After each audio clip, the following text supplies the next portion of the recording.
Hello, guys.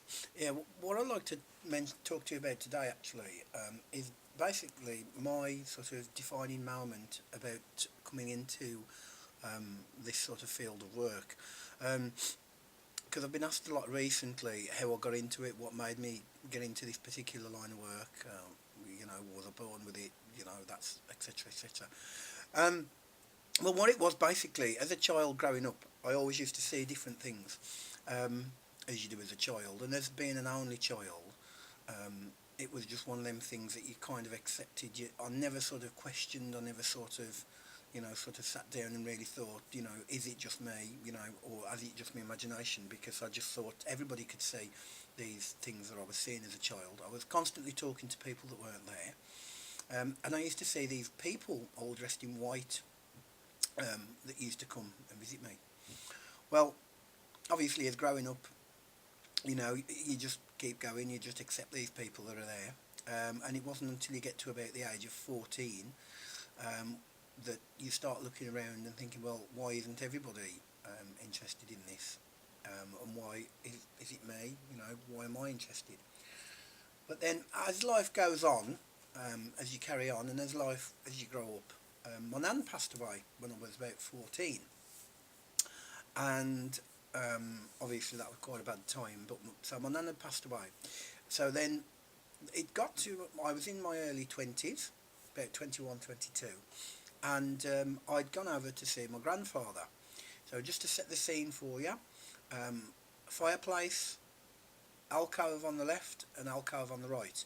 My grandfather always sat in the right hand side where the armchair. My nan, when she was alive, always sat on the left. And they got a chair, like a settee facing the back wall here where I am. So, as I said, went over to see my grandfather. Now, bearing in mind my grandfather hadn't been ill or anything like that. And I was sitting talking to my grandfather as I'm talking to you now. And the next thing I knew, as when I looked over to my left hand side, I could see my nan. And she got her arms open towards my grandfather. I couldn't at the time understand what she was saying, but I was aware of her and she was talking to me. Um, Now, I began to describe my nan, and my grandfather started to get upset. So I stopped talking about it to my grandfather, and I stopped talking, and that was on the Friday. That was on a Friday afternoon at around about 2 o'clock, something like that. In between 1 and 2 o'clock it was. Um, and then on the Sunday, my grandfather died. And for many, many years, it worried me that I was, did I get the message across? Did I tell my grandfather the correct message and all this, that and the other? Um, and then it suddenly hit me that obviously what had happened is my grandmother had obviously come back to take my grandfather and to help him pass over. And, you know, and from that day on really, I've never really I've never sort of had any doubts in the spirit world. And does it exist? Definitely.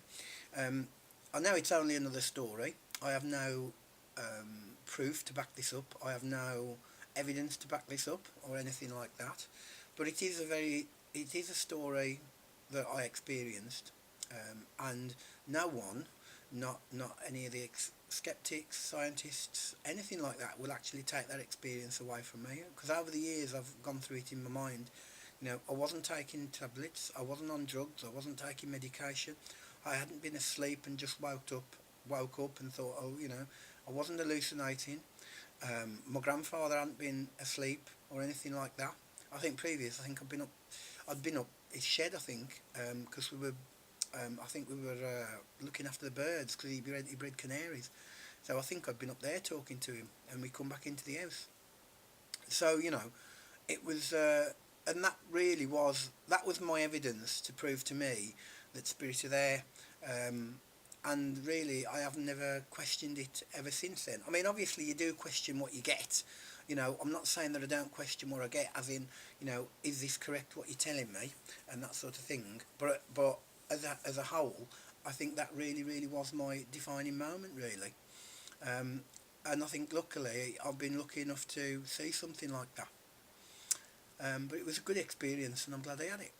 So yes, so there you go, guys. That's how I actually came into spiritualism, and how it not necessarily all started, but one of the things that happened to me throughout my life. So thanks for listening to me, guys, and I hope you enjoyed me sharing that story with you. Okay, so I'll speak to you again, guys, and I look forward to doing another video for you. Bye for now.